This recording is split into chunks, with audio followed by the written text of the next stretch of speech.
Hey guys, Furum here, and today I'm going to be testing the Ford GT Mark II in multiplayer in Asphalt 9 at Golden Max in its multiplayer season. Please consider subscribing if you haven't already, and enjoy the video. So, this past Saturday, I took part in a broadcast of the ESL Mobile Open Season 5 Asphalt 9 Finals as co-host, and if you missed that, I will put a link in the description to the archive. It was a lot of fun, and I hope to do something like that in the future again. So, the Ford GT Mark II is basically the opposite of the normal Ford GT that is already in the game. Whereas that car had pretty high top speed for its class, but bad everything else, this car has the lowest top speed in all of Class B, but quite good everything else. It's got the highest acceleration in its class, and actually one of the best in the game, and its nitro efficiency and handling and drifting are all pretty good as well. But this car is kind of weird to me because it feels like by putting it at the bottom of Class B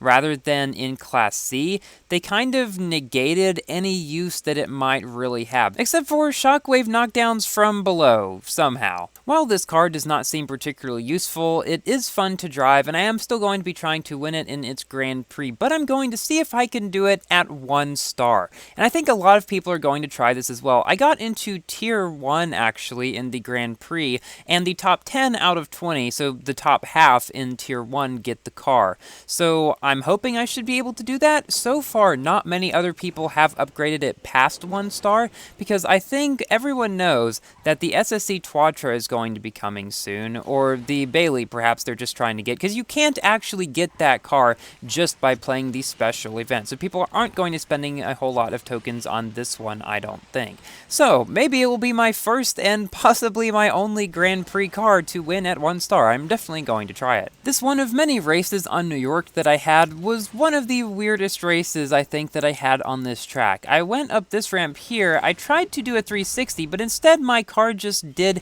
a very slow backflip, causing me to land on my top and falling behind. But then toward the end of the race, after going up this ramp here, the guy ahead of me wrecks, I think on the midpoint between those two sections, and I get past him just in time to be able to drift around this final turn and shockwave into the finish line. The reason why that race is so strange to me is because this car didn't really have a whole lot of physics issues most of the time when I was playing it. Some people have told me they've had physics issues with this car, but for me it's been decently reliable, or maybe that's just because I'm used to playing the CN, the Jesko, and the Bailey a lot recently, none of which are the most stable. So I did get to Legend League, and I have been playing the CN and the Jesko there to make videos about those two cars at 1 and 3 stars respectively, to give hopefully more relevant reviews on those cars to what you guys probably have them at if you did get them. This specific variant of New York might seem a little bit familiar to some of you. It was the first qualifying round for this car in its Grand Prix. And at this point I have probably played on this variant more because of that than any other New York variant, and it isn't my favorite, especially with this section coming up here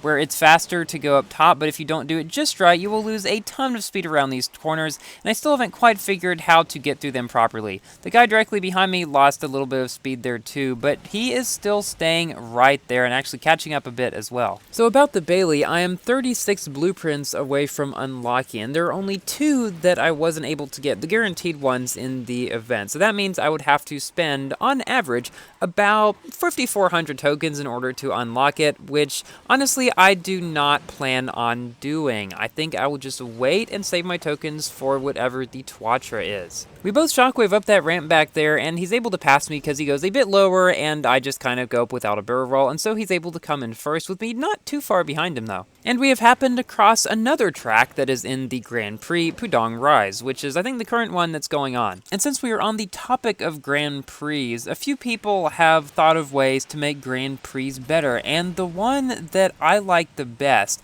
is making it so that everybody in the entire event is regulated to a certain star count. It could be stock, it could be max, like that really doesn't matter, although I would imagine with a key car it would be 1 star. Then the event would truly be 100% skill based because people couldn't upgrade their cars higher than anyone else, and since there aren't any such things as knockdowns and is purely time based, that would tell us truly whoever got the best time because they had the exact same rank, the exact same car as everyone else, they truly would be the best one in here. But somebody who is able to upgrade their car to many higher stars, I mean, that kind of defeats the purpose of the Grand Prix being skill-based, which was supposedly what was supposed to be the case with them. But you can see Game Loft's reasoning behind making it the way they did. If they allow people to buy packs during the event, people are going to want to star up their cars to have the best chance of getting the car, meaning that they might spend money on tokens. But if they truly wanted to give the players better experiences and make the event more skill-based like they said it was supposed to be, I think this would be a good way to do it. And then after the event ends, open up the packs and allow people to start up as much as they wanted to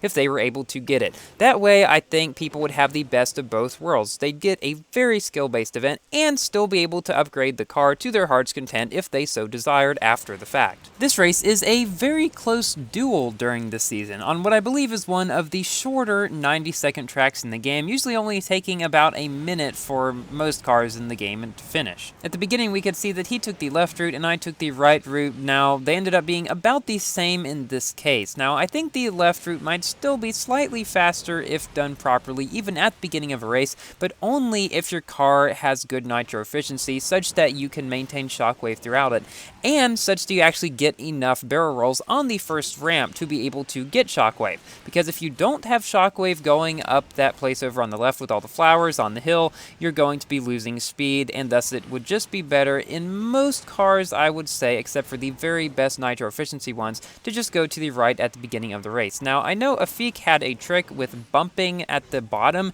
allowing you to get some airspeed going up the hill, so you wouldn't have to have shockwave going the whole way, or at least not as long, but from what I have seen, that is not particularly easy to pull off. Now we are facing a fellow Legions United member, Optimus V2, in another very close duel. It's always fun to have duel with your teammates during these seasons, because you know that they will respect you, and you will respect them, or at least you should, and thus it will be a very good race. I mentioned in my previous video that I was hoping the Stingray wouldn't be a paywall for the Bailey event, and it looks like that is not the case. Even before the day opened, you could tell by going and clicking on it that it was going to be a free try car, which I did not know at the time of making that video, so that is good there. I've gotten through that day, and ironically this time I will be able to open up the later stages, even though I'm not planning to actually try to unlock the Bailey. Let me know what you guys think about that, but I really think the Twatra would be a better one to try to put my tokens toward, because it would take basically all the tokens that I have now, 6,000 or so, in order to unlock the Bailey,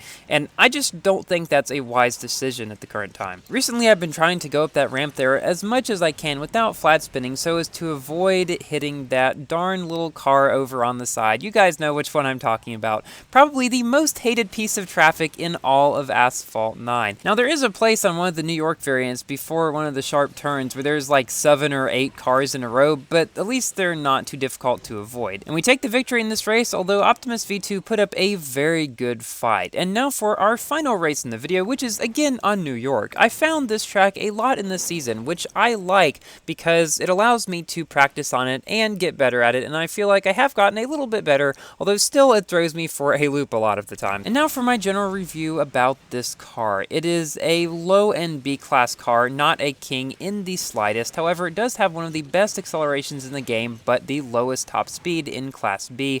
All of its stats besides top speed are good, and the thing is, while it drives well, it's not going to be particularly useful anywhere. So I would say try to unlock this car without spending many tokens if you can, because at least on Windows in my tier, not many people are spending tokens. I wouldn't really recommend going beyond 2 stars at least, because you're quite likely never going to use it again except in some low-rank multiplayer after you get it, most likely. On this variant here, it is important that at this section up here where you can either go to the right or to the left, that you keep going straight, because if you look on this variant, once we go around this turn here, off to the right, it is a longer route. It doesn't connect just like the other ones do. Plus you have this barrel roll here, and that's a place where I've actually passed quite a bit of people that have gone the other way. Now, I do think it's better to take the other route at this very end here because you don't hit that wall there then, but I'm still able to inch out first place. Thank you all so much for watching. Please like the video if you have enjoyed, and consider subscribing for more Asphalt and other games content, and I will see you in my next video. Goodbye!